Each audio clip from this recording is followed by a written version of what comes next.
No, like we send it to someone. Or? Gentlemen from the Microsoft Theater here in downtown Los Angeles.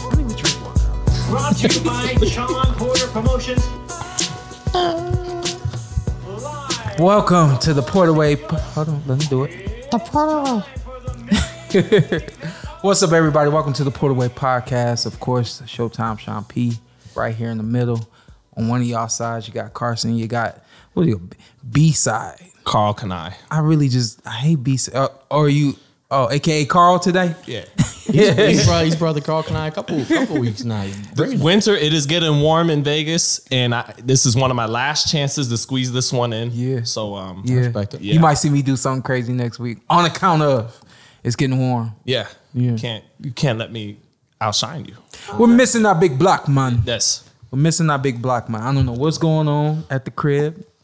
He's got a new kid. He is who he is. Yeah, we're not mad at him. No, not at all. Still ain't getting paid. I feel like next week I might go something like soccer jersey shorts, something keep the people guessing. What?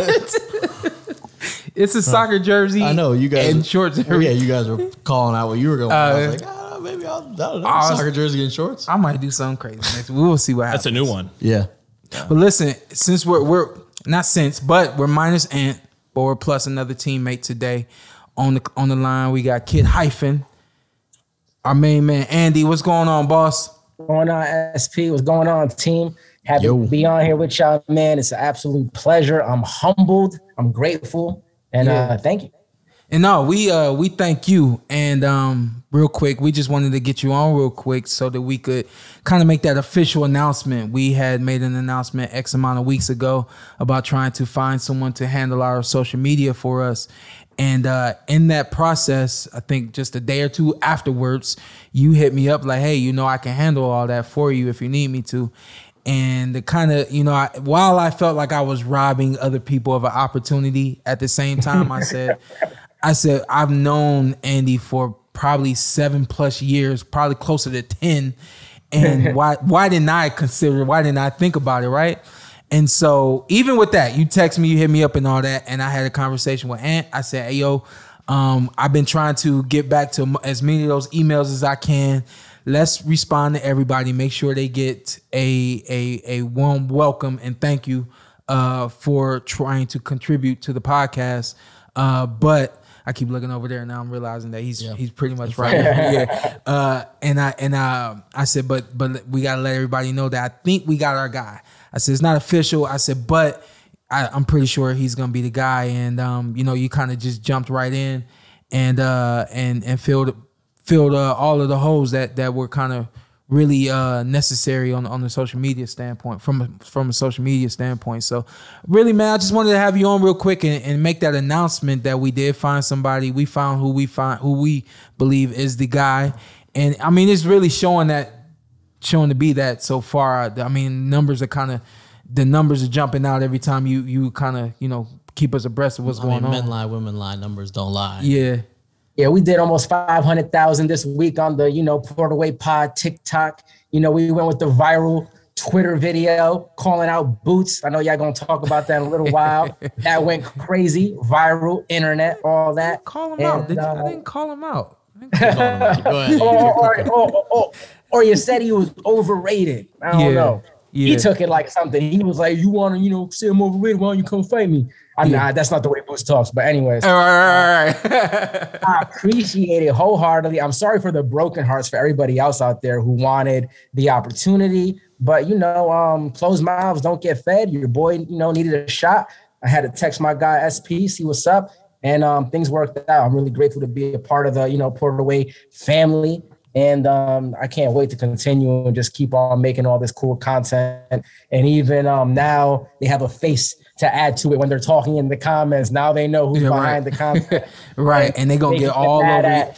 They're going to get all over your room too. So be prepared. Yep. This is the apartment right now, so they could just take what they want. Yeah. We didn't know you was living like that. yeah, that's why I need the job, man. You feel me?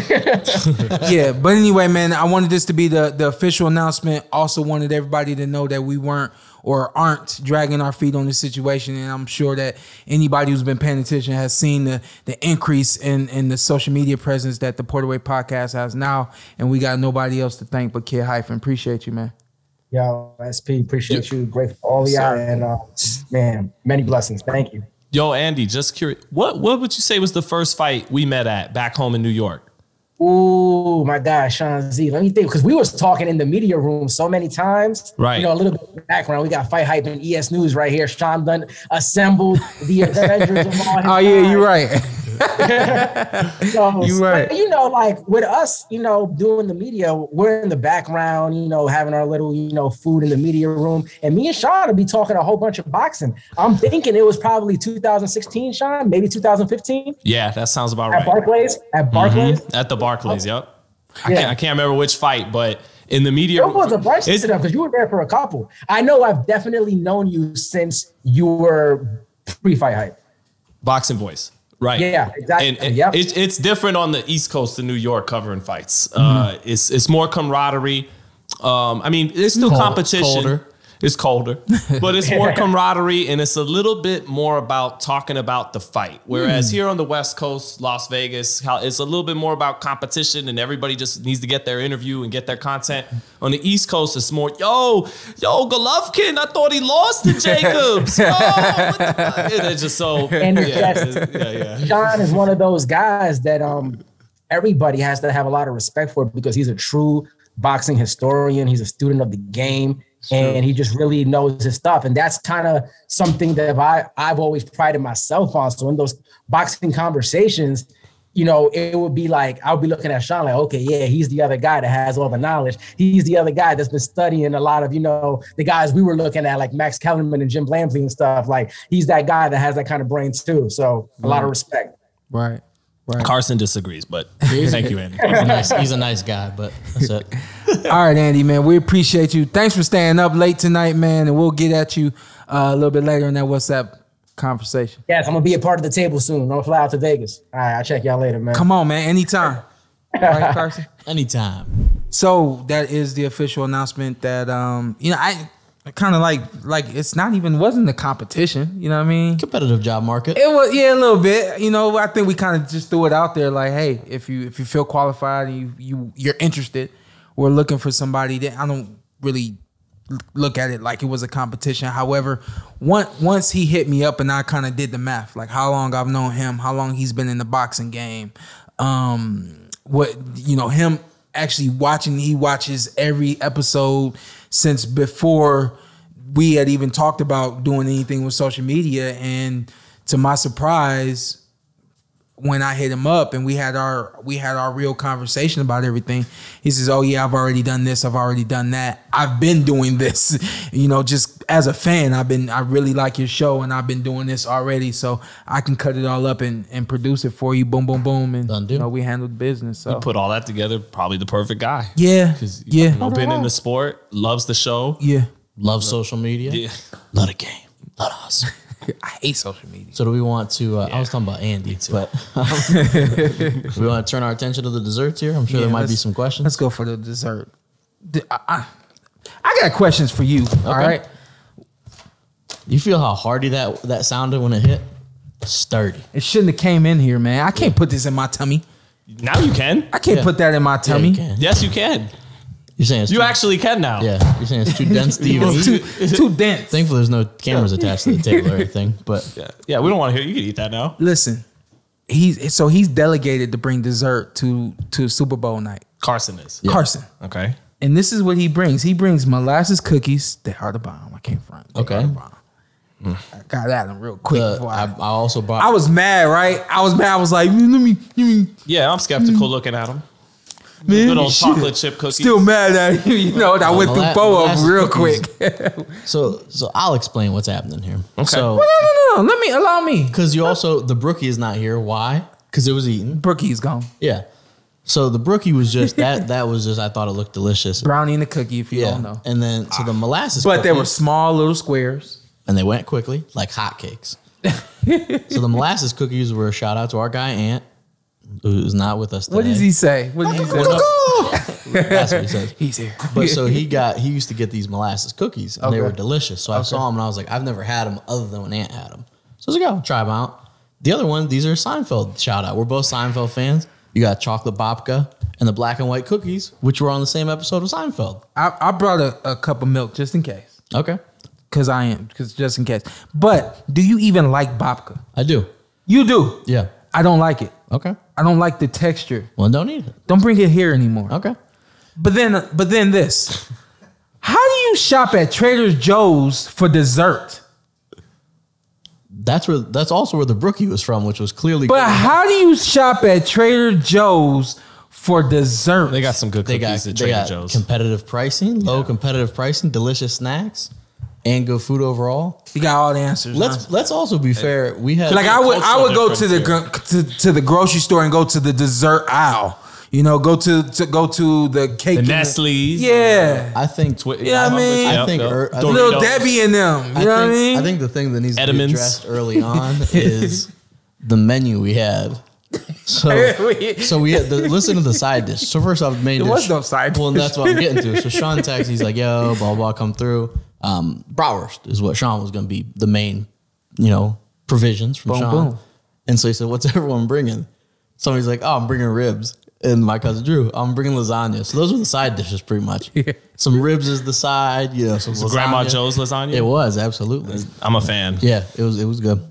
But yeah, we ate well, enjoyed the game. It was a good game, competitive game. Yeah. It was pedestrian, I felt. You didn't think it was that good of a game? Pedestrian. Okay. Average. I mean, it wasn't like, I don't think it's going to go down. I don't think I've ever heard that expression before. like that. In sports. Oh, you just thought somebody crossing the street? You're like, No, I was like, I Somebody get in what the he's saying, but at the same time, I've never heard that one.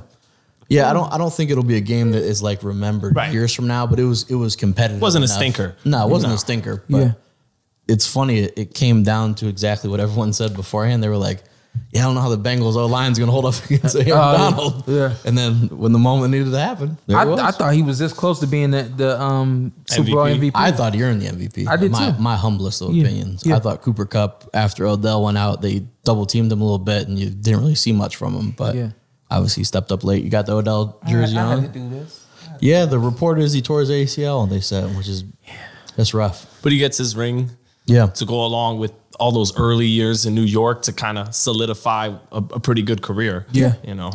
Ooh. Is it over? No, I think but he's towards the back end and he's had some injuries now. Definitely, yeah. But I think he can still be. I mean, we saw he can still be a productive guy. I mean, this season. Yeah. What do you have? 4 catches through the game? 2 catches, 52 yards, and a touchdown. And And a moonwalk. And how was the moonwalk? I never got Fantastic. Yeah, it was. Yeah, solid. was it Solid. Absolutely. Yeah. He moonwalked at some spikes. Yeah. He did his thing. Yeah, I'm happy for him. There was he's such a polarizing player in general, and then with the whole exit from the Browns, there's all these storylines. Well, the Browns kicked him to the curb, and I was like, not really. Like he clearly wanted to leave. His dad makes a video and he leaves, which is fine. We talked about that before. It happens. Yeah, and it also wasn't like he blew up the Browns locker room and left. Like he just it didn't work out. He left. He's like, this quarterback's pretty pedestrian. Pedestrian. There you go. Yeah. Back.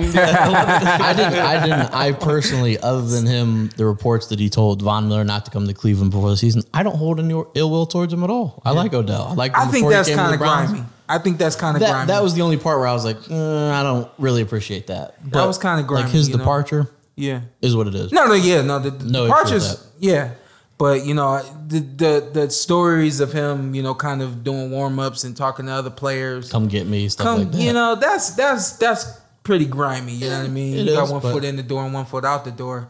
You're not going to be as productive as even you want to be. Yeah. And you'll never even realize that. But unconsciously, with you having one foot out the door, you're not running as fast. It's some balls that's coming to your hands, and you're one foot in, one foot out. Now you want to, all of a sudden, you want to look good, and you weren't there. You know what I mean? So I just think it was a little bit of a mess. But a lot of injuries. He himself, a lot of mediocre quarterback play. I think he found a good place there with Absolutely. Matthew Stafford and the rest of the team, and still was some bit of a role player. Yeah, and in respect to Cooper Kupp. And Cooper Kupp had like a historic NFL season. Yeah, one of the best ever. Yeah. And you got Bobby Trees when he's healthy. Robert Wood. But Bobby Trees. Yeah, I thought my takeaway though from the Super Bowl, like I wasn't that impressed by the Rams. I don't look at them as a historically great team, whereas Tampa last year, I did look at them as, okay, that Tampa team could have played with some great teams in history. Yeah. And they were going to go back to back without Godwin and Brown getting hurt. It was not a mistake. The Rams winning the Super Bowl was not a mistake, but we've seen better teams win the Super Bowl. Yeah. And I believe that we saw better teams in the league this year. They just weren't able to really put it all together. I don't stay healthy. Of course, those who went against the Rams. I don't know who pointed it out, but it is a very strange and interesting fact that they said Tom Brady's career was bookended by Rams Super Bowls. That's right. What does that mean? So he wins. The Rams win the year before he beats them. Oh, wow. And then he retires. 2 years. But was it the year? The Ravens won in 2000 and the Rams won in 99. Oh, wow. So technically Brady's rookie year, Ravens win, but still the year before the reigning champs, the night he was drafted were the Rams. And then now, but he's not retired. He's going to go to San Francisco for one last year. No. So, it's like breaking news, and I was like, I was buying it for a second. Yeah, I don't believe he's over. I don't believe he's done. One last year in the Bay. Go home. You got a better chance of Joe Montana coming back. He's done. Support for the Porterway podcast is brought to you by Manscaped. Manscaped offers engineered precision tools for your family jewels. Now, what I like about this product is it's got lights. I do everything in the dark, and even in the dark, I was able to handle my business with no problem. I used it for my face, but it's actually made for below the waist. I can't show you what I did down there, but if you go to manscaped.com right now, use our promo code MSTPWP, you get 20% off your purchase. Purchase that Performance Package 4.0 right now, and you get free shipping as well. It works. So who else is done? Danny Jacobs? Well, yeah. Let's get to let's do the halftime show real quick because I did. It was good. Yeah, that was a decent halftime show. Should we throw up our dubs? There was a lot of sea walking in there. They were rocking it out. But, no, I thought it was really good. Did you say it was a lot of sea walking in there? A lot of sea walking. I didn't realize, somebody pointed out yesterday, I didn't realize that was the first like primarily hip hop halftime show. Yeah. They had Run DMC perform back in the day with Aerosmith. I mean, but yeah. And you've had other ones like pop in. I know. I think Big Boy was on with like Maroon 5. And I was surprised. I thought it was good. A lot of comments about 50 Cent's physique, which is kind of funny. The second he came on, I'm telling I'm going, there's the meme of the year. Yeah. You know, fair or not, I love 50. I surely could have done without Lose Yourself by Eminem. Didn't need that in the slightest. I was like, we're rocking, and then he starts like the Forgot About Dre, and I was like, okay, that'd be cool. And then all of a sudden, Mom Spaghetti. I was like, yeah, this ain't landing for me. What song should he have done? I would have been down for Forgot About Dre, to be honest. I feel like that's a good one. That made more sense. Yeah. Kendrick did his thing. Mary J. Did his thing. K. Dot. Yeah. Dre and Snoop.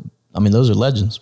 All time legends. Yeah, I love Dre, man. He's it's as good as it gets, and like his music is so orchestral. If you listen to any of his beats, the guy is just amazing. Perfect production. Somebody pointed out, and I think you and I talked about recently, I wish Nate Dogg had been there. I wish Nate Dogg was still there. We didn't talk about that, but I think we talked about Nate Dogg recently. Like he would have been doing hooks till he was 150, and it's the best of all time, no matter who comes after him. Yeah.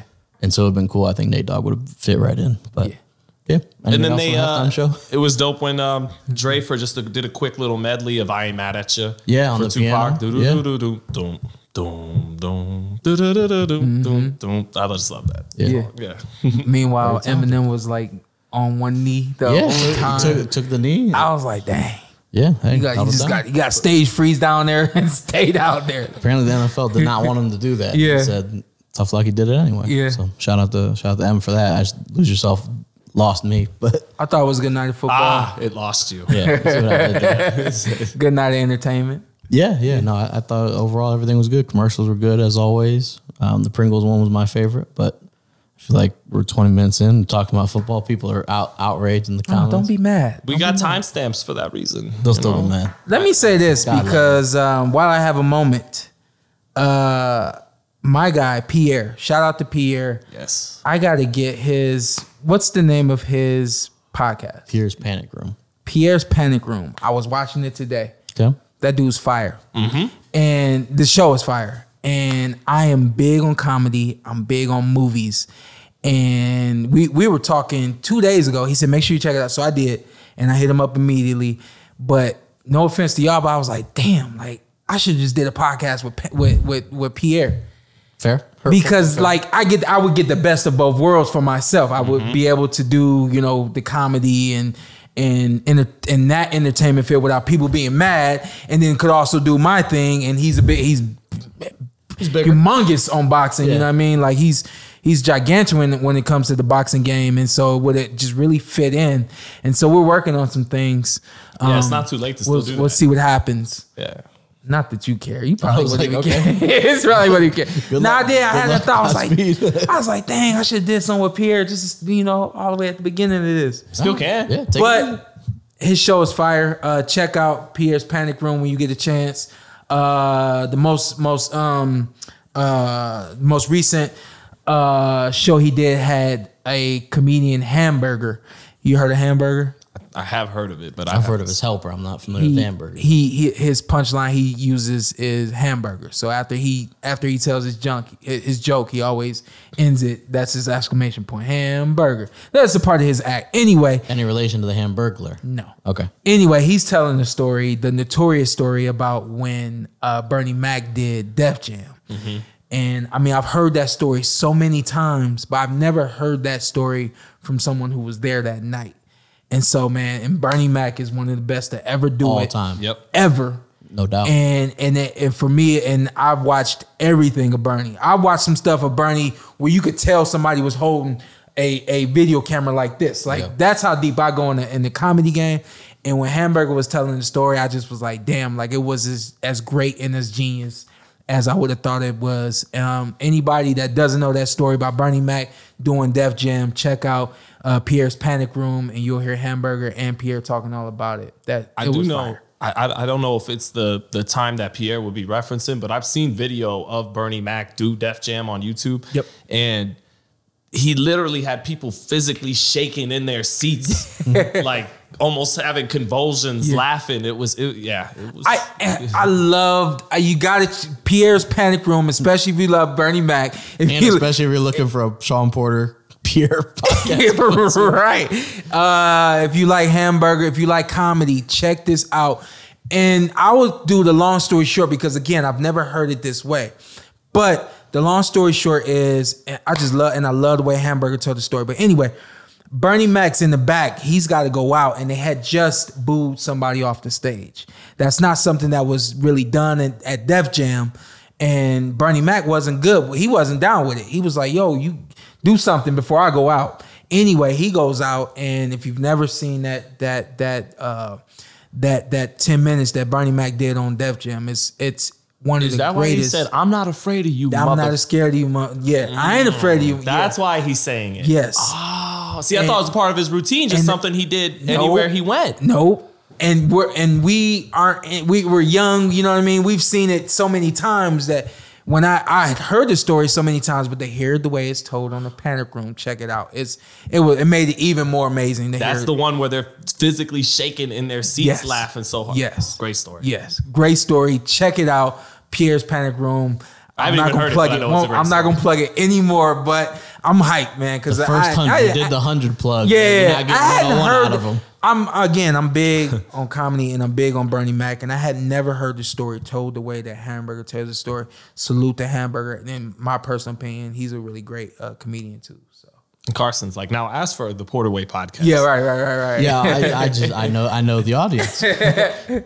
But no, check it out. I'll tie this in. I feel similar to Bernie Mac as I do about Nate Dogg. I think Bernie would have been doing it forever. Yeah. And is one of the greats of the greats. Mm-hmm. But sure. Even the sitcom and PG rated was funny. Absolutely. Right? No question. But before the Super Bowl, the day before, we had Sean's old rival, Daniel Jacobs, in the room. The Miracle Man. The Miracle Man.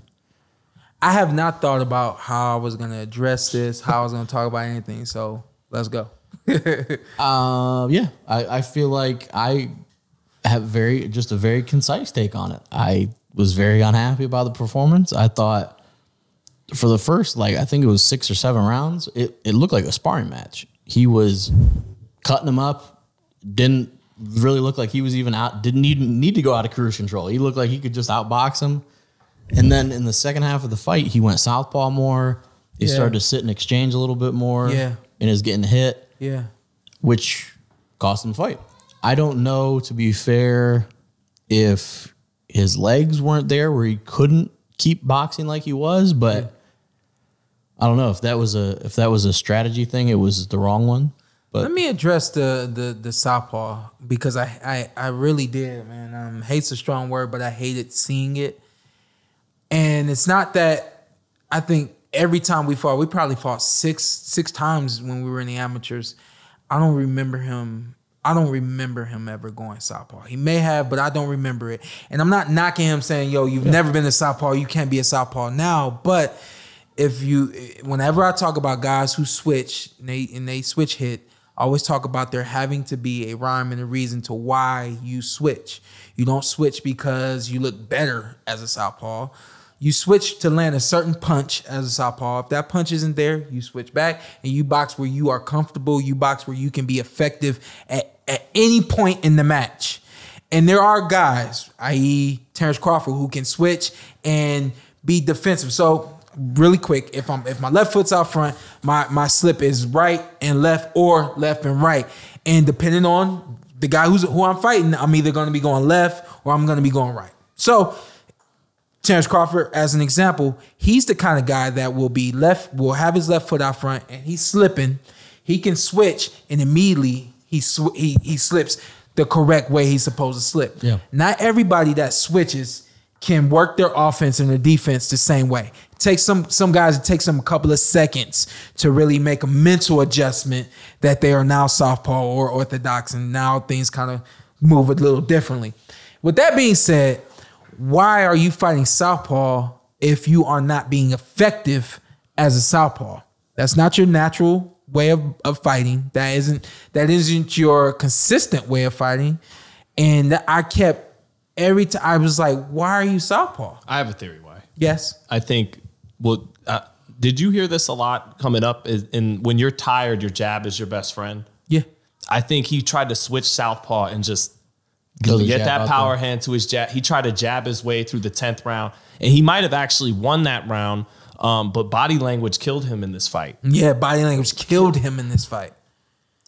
And so what's going on? Yeah, and I think for DJ, and we've mentioned with other fighters before, if I didn't hold him in such high esteem, I would have come in here and be like, yep, happens. Yeah. Lost, whatever. Yeah. But I know how good Daniel Jacobs is. And I know how good he fought in the first half of the fight. Yeah. And so I'm like, it was very frustrating. Yeah. But yeah, I first half of the fight, I had him up 5 rounds to 1. Going back and scoring it. Yeah. At the end of the night, I even think I had him 115, 113. As did I. But rounds 4 and 10 were so close that there's no problem with those swing rounds. And body language killed him in this fight because when his hands are at his side down the stretch of the fight in the clinches and he's exhausted, tired, and Ryder is, just working in there. Nothing really on those shots, but he's just being busy in the clinches, and Jacobs, every now and then his head's getting knocked up, and it just looks bad to the judges. It looked really bad to me. Even seeing, because he's one of those fighters that can roll off his shots and take a lot of the impact off of the shots and things like that. But sometimes they just see your head moving. Yeah, they see your head moving, and they think that you're getting hit, and then guess what? You're not punching back. Yeah, you know what I mean. I felt like he tried to smother Ryder. I felt like he tried to punch and then clinch too much.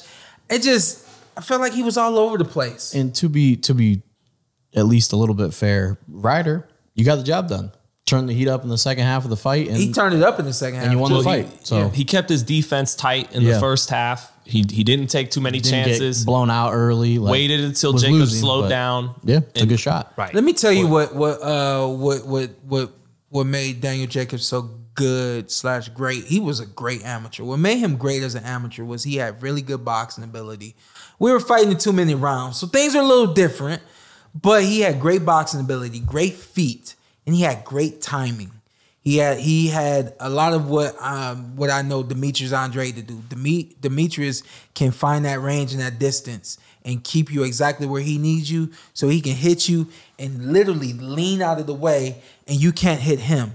And Jacobs did the same thing as an amateur. He was dot 3 or 4 punches, and he would clinch, or 3 or 4 punches. He's out slick, stepping around, all this and that. A lot of people back in the day compared him to Vernon Forrest as an amateur. He was a lot like Vernon Forrest, was really quick with his hands, and had pop as well. You know what I mean? So when you are Shawn Porter and you've gone against it, you're Shawn Porter and you've seen the best of it, and then you don't see a lot of that anymore. Yeah. It's not just not seeing it. It's like I don't see a lot of the things that you used to do great.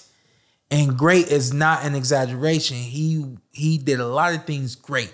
There are people who do a lot of things really good. Yeah. He was really great. Absolutely. At a lot of things. And I was really frustrated Saturday just seeing him not pull the trigger, seeing him a lot like Keith Thurman go forward, go at him, and then just kind of pull off of it.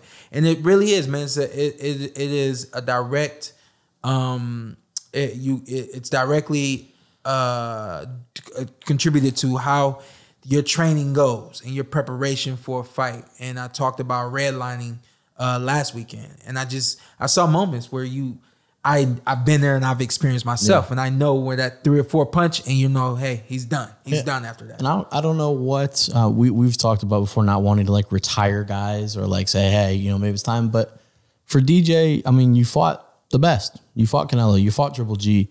And then back-to-back. We never got Charlo, unfortunately. Yeah, and I don't really want to see the Charlo fight because I like DJ, and I think one of them is still trending kind of upwards, and DJ clearly at this point is declining at least a little bit. We saw the Rosado fight, which, to be fair, it was better than the Rosado performance, so that's good. But it's back-to-back performances that aren't Daniel Jacobs. Like, that's not the Daniel Jacobs we've watched for years. Well, he hasn't really since the Canelo fight, and some of the sentiment around people in the sport is he got paid really big money in that Canelo fight, and you know the hunger satisfied. That's what happened. Yeah. So, but it brings me to a question with this, with a former champion like Daniel Jacobs. This kind of reminded me a little bit of Mikey Garcia against Sandor Martin, and we saw Gary Russell not quite look himself. Keith Thurman's coming back, and my question is for these former champions, guys that were top guys in your 30s. Inactivity, some injuries. How much of it is, because I do think some of it is mental. I think some of these guys have made some good money, and boxing's really fucking hard, and you know, so and that has to do with it. But also it's the physical, and so I'm just curious with each of those guys I named, and Keith looked good a week or two ago. If they did put their all into it, how much is physically left there? How much of these performances from Russell, Mikey, Daniel is they're paid, they're former champions now, and they're not putting 110% into camp? And how much of it is, even if they did, their bodies can't quite do what they used to do? And I'm just curious. I get the sense from all of those guys, they do at least have a little something more if they have that hunger and the lust for the sport still. So I'm always, I don't know. What do you think, Shawn? Well, I was going to say, and it's tough to, I guess it's tough to actually quantify it. Right. Because like you said, it could be something where it's part mental, and then you get to a certain point where then the mental and the physical blend, and it's like, right, I think I can do this still, but then you can't physically, or vice versa, where you're like, I can physically do this, but then your mind's like, because do I really want that was the case with Zab Judah. Yeah. For me, you know, was for the longest time, people, you know, if Zab just puts it all together, if a focus Zab. And I would start noticing around after Cotto, really around Cotto and after Cotto, it's not there anymore. Mm-hmm. You guys keep making it about if Zab's focused, if Zab gets a new trainer. At some point, the gifts go away if you don't keep them sharp, I guess, you know, is what it looks like. Man, it really has been a blessing being me. A lot of what I have and what I've done is God-given. And the other side of that is my dad really did kind of know if I push this dude to his limits in training, he's going to go into the ring and he's going to be as vicious as he needs to be, and he's going to fight as hard as he needs to fight with no question. And that kind of was my dad's thing. We swam. Everybody's heard it. We swam. We ran in the mountains. We, ran on the track. We had altitude chamber taking us up to like 20,000 feet in the altitude and all these different things to simulate. And all of that was for one night. It was always just for one night. But my dad knew if I did all this, then that one night he was trying to always prove something to me that you're in shape and you can do everything that we train you to do through the course of a fight. And then the other side of that was we had no question. We always knew everything that we did to prepare for a fight, and there was never a question that we weren't prepared. A lot of these guys don't have someone to push them to that limit. First guy that came to mind is Shakur Stevens. He's a phenomenal athlete. Yeah. But if somebody's not pushing that everything to the limit, he's gonna get into a point at some point he's gonna come to the point where he hasn't worked as hard as he needed to work. And so now work means more than the talent, i.e. Daniel Jacobs. Now you need to work harder because the talent's starting to decline or whatever the case may be, and you don't have it, and now you can't put it all together. You know what I mean? So I just feel very blessed that my dad was able to really just have the mindset to push, and I had the mindset to not care. And then honestly, man, once I started realizing that I cared, it was like, okay, how many more we got and how long until I get there? Because I'm not going to let anybody see me slipping. And, that really was the reason why I was like, hey, after Terrence Crawford, I'm done. Because I knew that it was so many hard camps and it was so many hard fights fought and kind of the list goes on. I was like, the money didn't change me and the lifestyle didn't change me, but I saw it starting to change me. And I was like, before I allow it to change me and everybody see that it's that it's really preventing me from being all I can be. Yeah. Let me get the best that I can get out of myself. Because it did look like for the last fight of your career, it wasn't the physical. It was you had enough of boxing. But with these guys, some of them physical gifts, they don't look quite the same as in their 20s. When you fought, I don't know if you think so too, but when he fought Buddy, the speed was maybe you were a little stronger, making weight that long. Maybe you're not muscle bound, the bulky guy that fought Malignaggi, but basically all the gifts were still there. Yeah. So, but except for his busted ass hips, right? that is one. What happened to those things? I mean, that is one funny storyline. We don't need to dive too deep into the Boots Ennis situation, but right. By the way, can I? I love Boots. Yeah. Fine. No biggie. Yeah, no biggie. I was gonna say, at the time I disagree with Sean Steak, but we're here. Let's. I still felt like, and I saw you did an interview with Marcos about it, and he said the same thing. I still felt like you were trying to say unproven more than overrated. Not like maybe he is that guy, but I need to see it first. Not that, but in your own words. I said it was in my own words, and I think the main thing was. I don't know, man. I chose to say what came to my mind, and it is. I think essentially it is how I feel. I feel that while I'm looking at this boxing as it's a competition and the best man will win, other people are looking at this like there's no competition for Boots Ennis, and it's funny because while I agree. I'd rather see it than everybody just jump on that and say that. I'd rather see it than to be it. Yeah. Well, I ain't say all that. Well, relax. Well, that was my tie-in, which I got to us with this was your hips. Was that people were like, "Will Sean come back?" And I was like, "You guys really missed the Motivational Monday episode." Yeah. Dude technically was suggested to get double hip replaced, but he's really not coming back. Yeah. But you guys got to check out the Motivational Monday. I didn't know that. Yeah, with Vernell Lucas. You didn't watch it either. Huh? That's hurtful. I don't know. I do think overrated was. I disagree with the sentiment. I disagree with the word choice. So I disagree with the whole thing. Oh. But I heard him. I was like, I disagree with the sentiment. Yeah, I disagree with the word choice. To be fair, the whole thing. Yeah, I disagree with the whole thing. What? To be fair, I said that last week in the moment. But overrated to me, and words have meanings and definitions, but in sports, there's like there's different like ways you can use them. I think overrated to me means he's not that talented. He's not as talented as we think he is, right. which I think is incorrect. You're right. Where you say unproven, sure. And I think Boots in interviews afterwards kind of said the same thing. Like, hey, I haven't been in there, but it's not because of me. I want to be in there with the best guys. Yeah. They just haven't put me in there. Yeah. But you're not going to fight him. Tell the people he's not going to fight him. No, I will never fight Boots Ennis. Yeah. Listen, this is what I will say. I'll go back to what we had covered some odd shows ago. We were talking about the mind state of a fighter and the mind state of those around that fighter.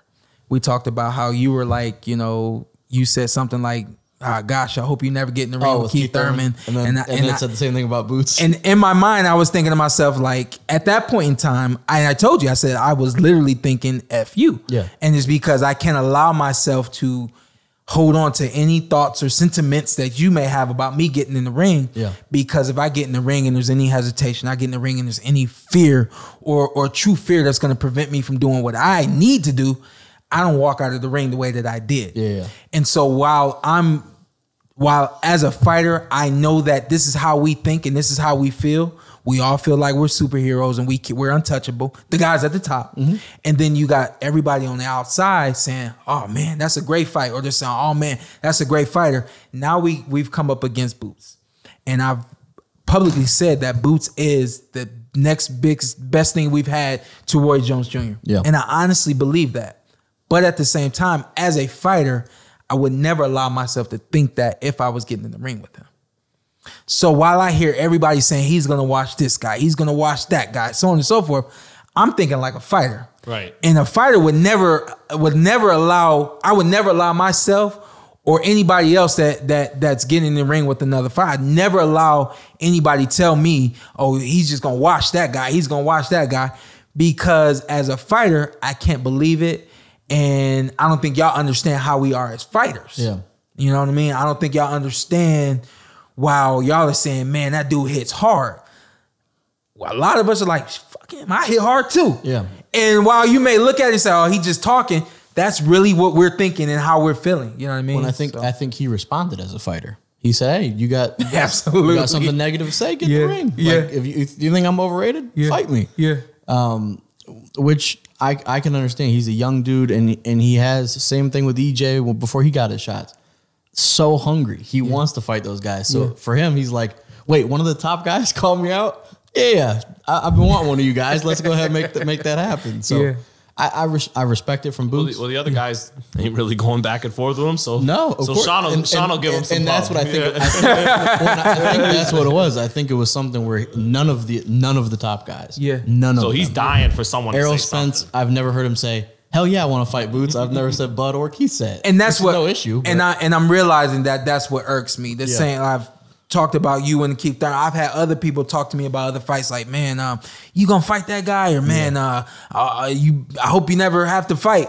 And I was always like, F you, F that. I don't know. Nobody ever told me not to, you know, but I just never would allow myself to think the way people outside of the boxing ring thought and felt. Right. And I think that people outside of the ring give him such high praise. I get it. But as a fighter, it's just a part of me that just won't accept it because I don't think any other fighter out there will accept it.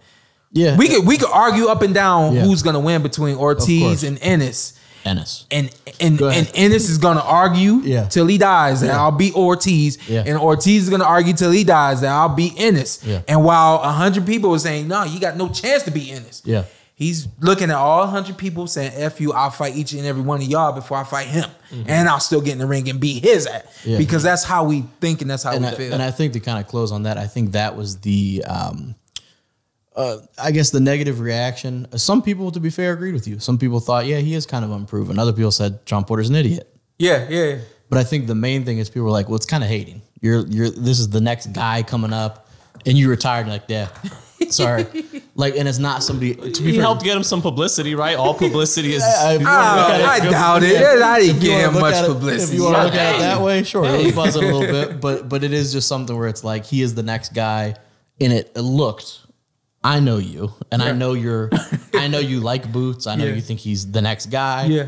But the way it looked was, okay, old fighter retires, and then now that he no longer has to fight that guy, it's easy to say. It's easy for me to say somebody's overrated. I don't have to fight them. Yeah. Until they pull up on me. Yeah. Timothy Bradley. So I think that was the negative connotation to it, was that, oh, Shawn Porter retired and now he wants to say something about Boots, not when you're active. But I don't think I was ever public about it, but I already knew that I'd never get in the ring with Boots. Yeah, I think you. Yeah, you said that. Yeah, I think on the show. I think you said it on the show, and I think you alluded to it. Like, you definitely said on the show, I'm not fighting any of the young guys. So. I was trying to get our producer to pull up this clip, but we couldn't find it. If you have an opportunity to find my fight with Andre Bertle, that was 2017. That was 2017, like May-ish of 2017. And if you watch that entire fight, I think it was an 8th round knockout or 9th round knockout. After the fight ends and the fight's been waved off, you'll see me, if you have a chance to find that, you'll see me walk over to the ropes, and I put my hands on the ropes, and I just kind of like stood there for a minute. And I was thinking to myself at that moment, damn, this was a hard fight. Damn, this was a hard night. I was like, I was exhausted. Could not wait to get out of the ring, but I couldn't get to my corner. Yeah. But I couldn't wait to get out of the ring. But I remember thinking in that moment while my hands were on the ropes, I don't know how many more times I'm gonna do this, because it's that hard. Mm-hmm. Yeah. And it's, for me, you're right there. We got it right, and it was really hard for me to prepare for each and every fight that I had. But the thing was, it was so necessary for me to go as hard as I went in training to be able to perform right there. As hard as I performed every time I went out there and did what I had to do to be successful. And even in those fights that I lost or had my draw in, those were all very, the effort was bar none in those fights. And it just was very hard for me to train, get prepared, to do what I had to do. And then after this fight right here, I walked over to the other corner, and I just was standing there for a minute, and I really had the thought, like, I don't know how, this was hard. I don't know how many more times I'm gonna do this. Did they rule the one before that a knockdown, by the way? Because it clearly looked like a clash of heads, and then he stumbles back into the ropes. But I don't think he ruled it a knockdown. He stepped in, maybe just to I don't remember exactly. Set you guys up. Yeah, but looks like Jamal Charlo was rooting for you. One of the clips. Andre Berto, what a guy. Hope he's doing well. Absolutely. That's my guy. I actually saw him in a shot with Sam the other day. There you go. Oh, yeah, I actually did as well. Yeah.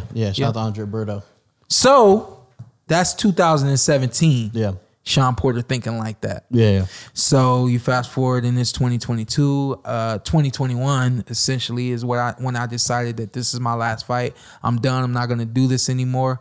And I got a young lion calling me out. No, it's not about me ducking him, and I decided to retire so that I could say things about him.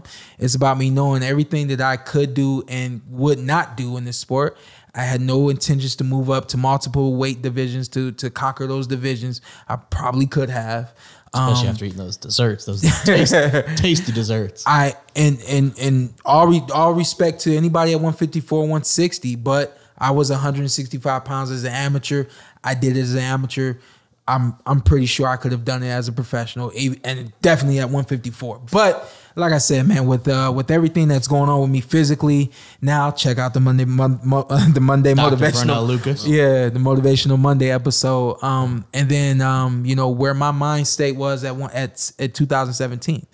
I knew that I was on the clock, and I think that I used my time wisely. Did you feel your body breaking down? In that fight? Yeah. No. That fight was just... Look at the x-rays of his hips. That fight was... They were breaking down, baby. Because Floyd Mayweather said his body started breaking down after the Gotti fight. Yeah.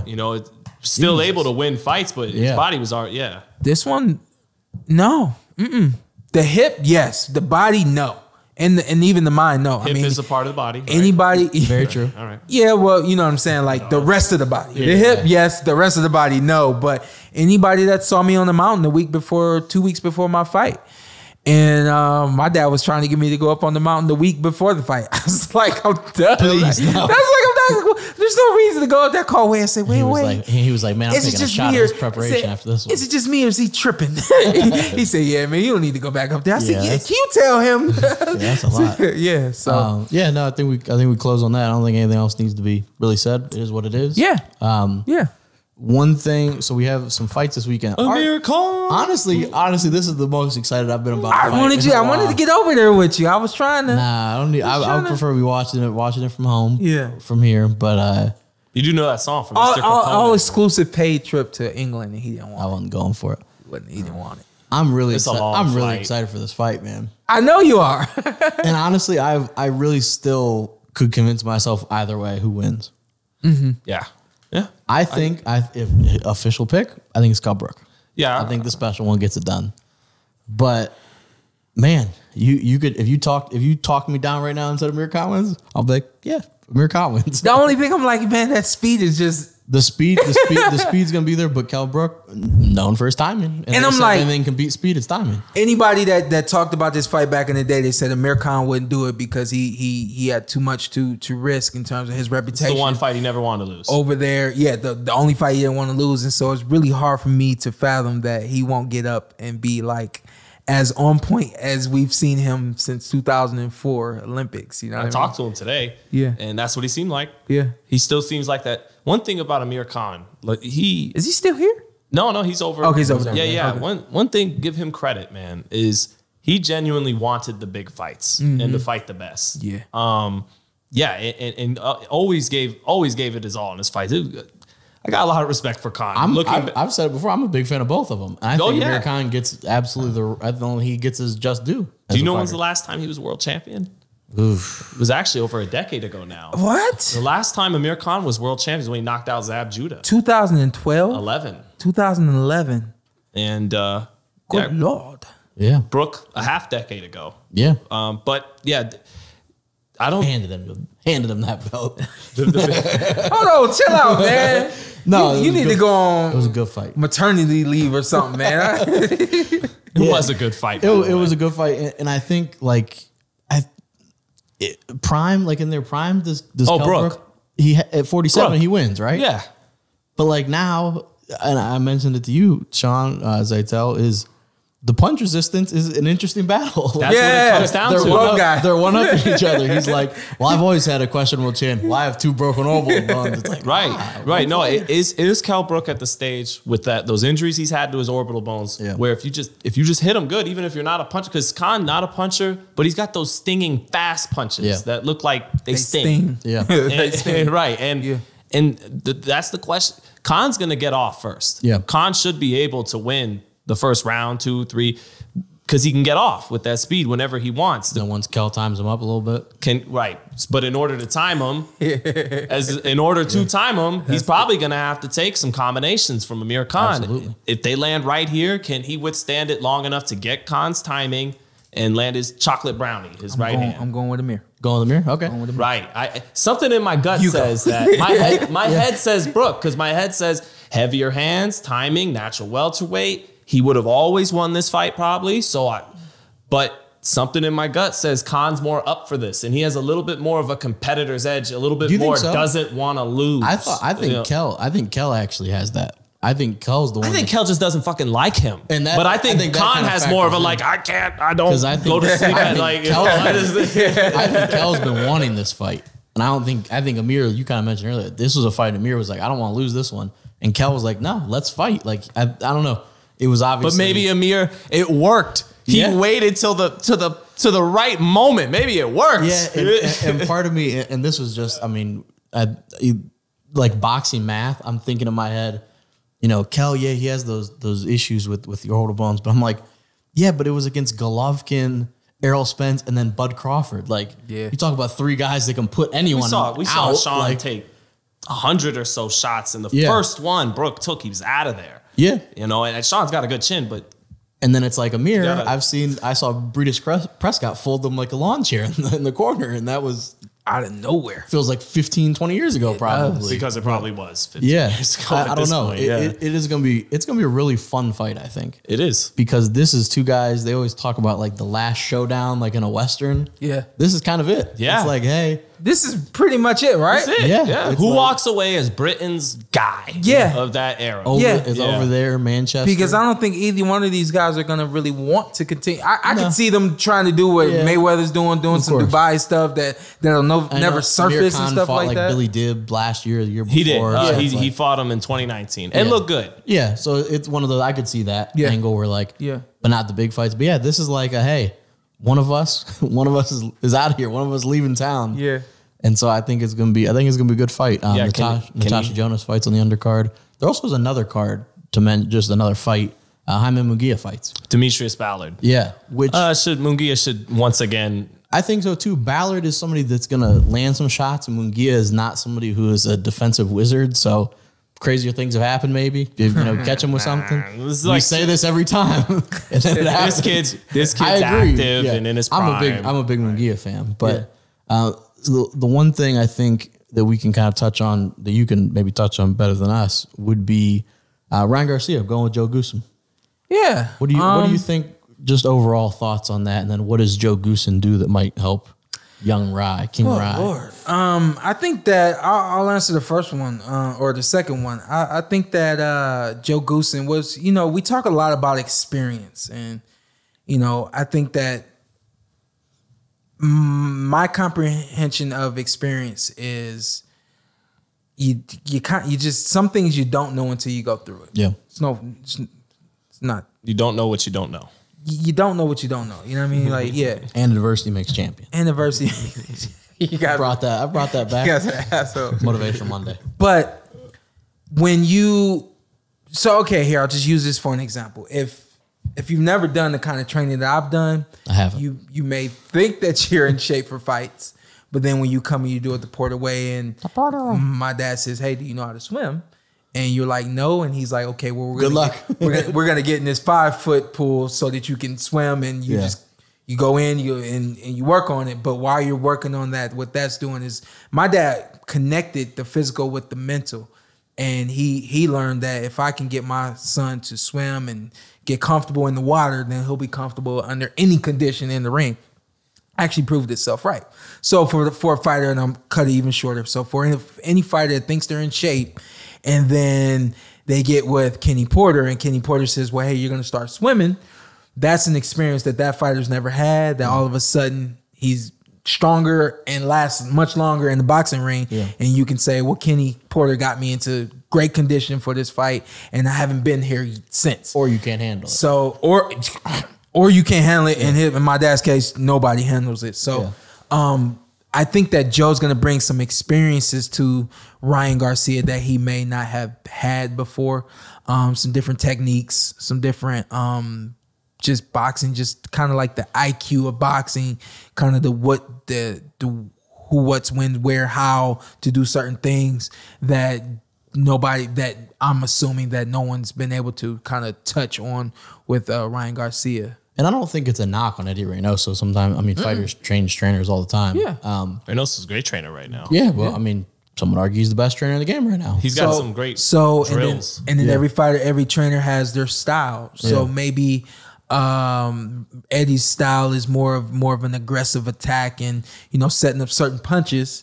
And maybe I'm speculating 100%, but maybe Ryan's looking for something different, and he found out that he could get that from Joe. What? I know correct me if I'm wrong, you haven't worked like in a gym with Joe. No, but we've had conversations. That was gonna be my next question. What does he do as a trainer? What is his? Is he get you in shape? Yeah, that's what I've heard. Is that he's does he? Yeah. Look how Chris Areola performed against Ruiz. He probably at has 41. He probably has him working out in the damn jean jackets and right, jeans. Right. This is your attire. Yeah. I think that Joe's kind of like he's kind of a scenarios kind of guy. So he'll probably break down all of these scenarios, and this is what you do when this happens, and just kind of A through Z it literally, and breaks it. He'll probably break it all down for Ryan, and just kind of elementary it and make it make sense in a way that he'll help Ryan from a standpoint of being able to see things quicker, maybe being able to react quicker. You know, some stuff like that. I have no clue. Maybe yeah. we should go check out the camp. Well, I got a chance at the Salas gym today. Went to see how didn't get a chance to see Ugas, but I talked with Ismail Salas and one guy that works with him, Bob Santos. You might know him, Sean. And Bob manages a lot of fighters. And he worked alongside Emmanuel Stewart, and one of the guys he worked for 9 years under was Joe Goosen. And I'm asking Bob, like, oh, you worked under Joe Goosen. What do you think of this Ryan Garcia move? And he goes, well, one thing about Joe is he's great. He's a master on the inside fighting. Yep. And I remember as soon as he said that, you better fucking get inside on him now. When Diego Corrales, when he said that to Diego Corrales, who fought Jose Luis Castillo. So best round of boxing, in my opinion, of all time. Yeah. Just me personally. That's my favorite. Second best. Okay. Yeah. What would be number one? Number one is Hagler Hearns. Okay. It's pretty good. Yeah.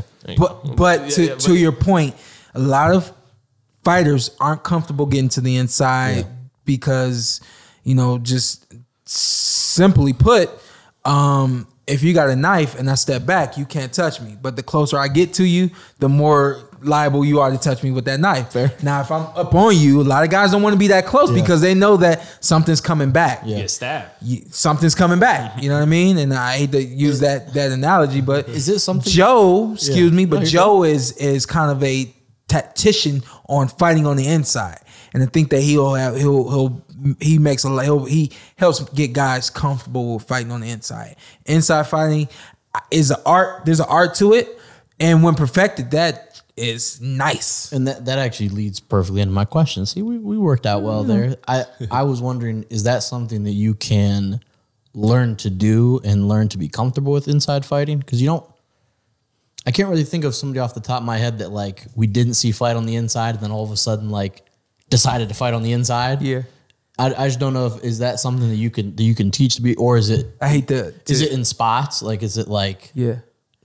Yeah, we can do that, but maybe a little bit more. Or I got two things. Number one, the first thing that came to mind was Andre Berto doing the shoulder roll. Like you just don't overnight. You just don't overnight do the shoulder. You don't overnight go to the body. Yeah. You don't overnight get comfortable going to the body. Yeah. But the best way, what I've learned Winky right. in life, what I've learned in life and also in the boxing ring is you got to get comfortable with being uncomfortable. Yeah. And I'm not going to say any names, but I did hear about a fighter in Kent with Joe, and he said Joe wanted me to fight on the inside, and that's not my fight game. That's not what I do.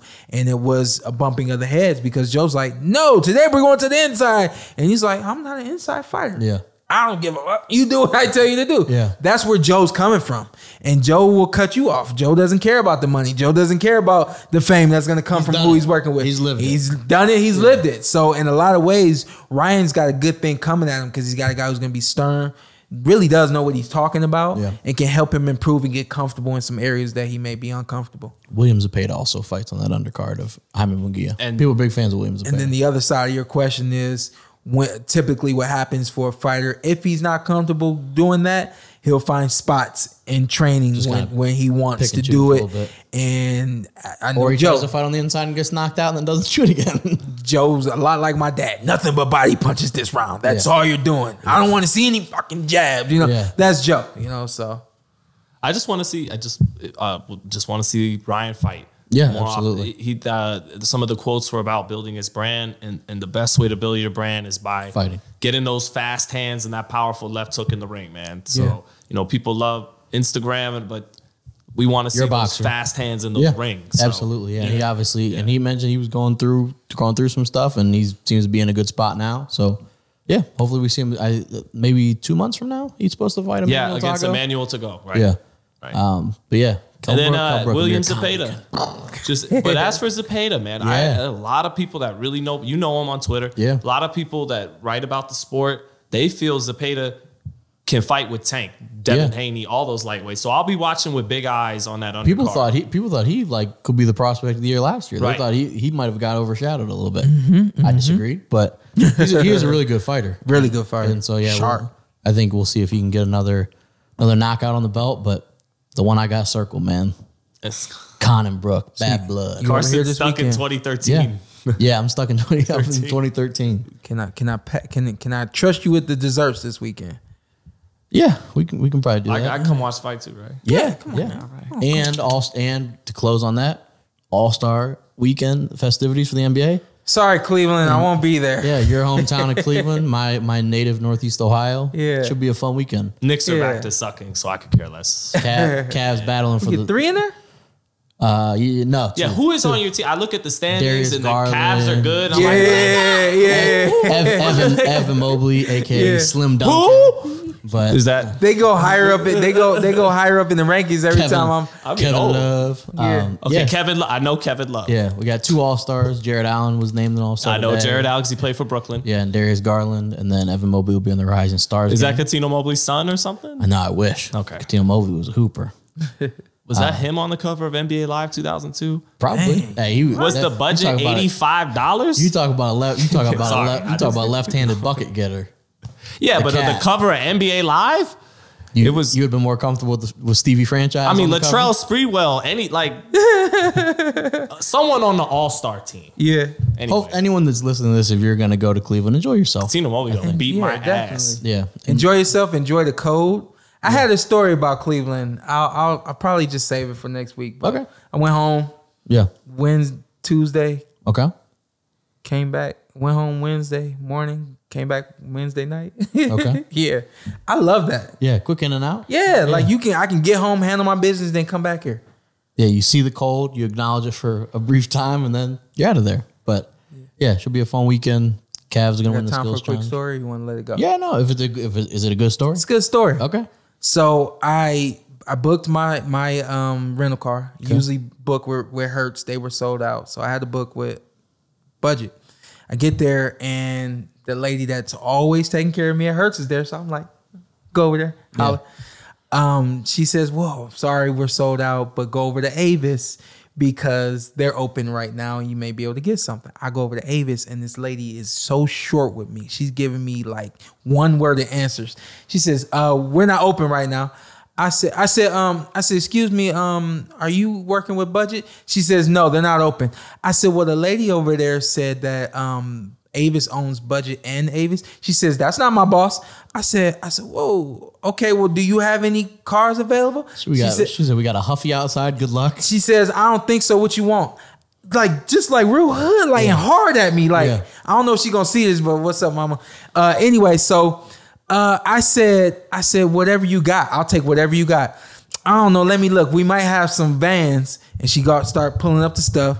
She doing all that. She said, "I got a van for you if you want it." I said, "Okay, I'll take a van." She said, "You sure?" I said, "Yeah, I'll take a van. I don't care. I'm only here for a couple of hours." So she's doing everything, right? And she says, "I need your ID and your credit card." Gave her both, right? She's doing everything. And then she says, "Hold up. Are you Shawn Porter, the boxer?" I said, Retired. I said, "Yes." Like do something for me. She said, "Yes." I said, "Yes." She said, "Oh, yeah, let me get you on this Explorer real quick." I said, "That's what's up." You know, so I love being The me. Explorer is not a minivan? The moral of the story is I love being me. I ended up in a minivan once with a rental. She was trying to give me no disrespect to Toyota, but she was trying to give me like a Sienna. I almost had a Seinfeld experience of, I don't know where I was even at, and they were like, "Yeah, we actually don't really have a car right now," and I was like, "You take the reservations, Yeah, right. It's about holding the reservation." Right. And they were like, "Well, we actually have a minivan." I was like, "I don't care. Yeah. I'm a simple guy. Yeah. Push the minivan." But So I will be going to Avis next time I go home. fair enough. There you go. But yeah, I got nothing else. And Kell if she Brook, Amir sees this, Khan, she's probably gonna be real mad at how I depicted her. bad blood, man. I'm ready for Yeah? it. I'm ready for it. We gonna do something live? I don't know. Maybe. Maybe. I prefer just enjoy that fight. I'm gonna be locked. I did not enjoy doing a live. Do you enjoy doing lives? Yes, that's how we get He the might bills paid. do on this. He might do on this week. Who knows? Stay tuned. FightHype.com. Yeah. And we'll be back It's a next double week. dipper right here. And we'll be back in action. Hopefully. I know y'all missed him. There he He's is. there in spirit. The Porter Way. Have a great day. What's up? I'm Showtime Shawn Porter. I'm Ed. Follow me on IG with 2 T's. This is the Porter Way Podcast. This is Anthony Brunel, and this is Carson A. Merck. Tell them what to do. Hey, like, subscribe, comment, follow us on all social media platforms. Subscribe. I'm from Louisiana. I'll talk with a B. Let's do it. Let's do it again. Let's do it. Just introduce yourself. Okay. And then tell them, and then you tell them what to do. Like, comment, subscribe. Porter Way You're here already. Podcast. You're already here. Hey, this is our outro. We're going to do it how we want to. I'm I'm Showtime Shawn Porter. I'm Anthony Brendall. Carson A. Merck. Like, subscribe, comment. This is the Porter Way.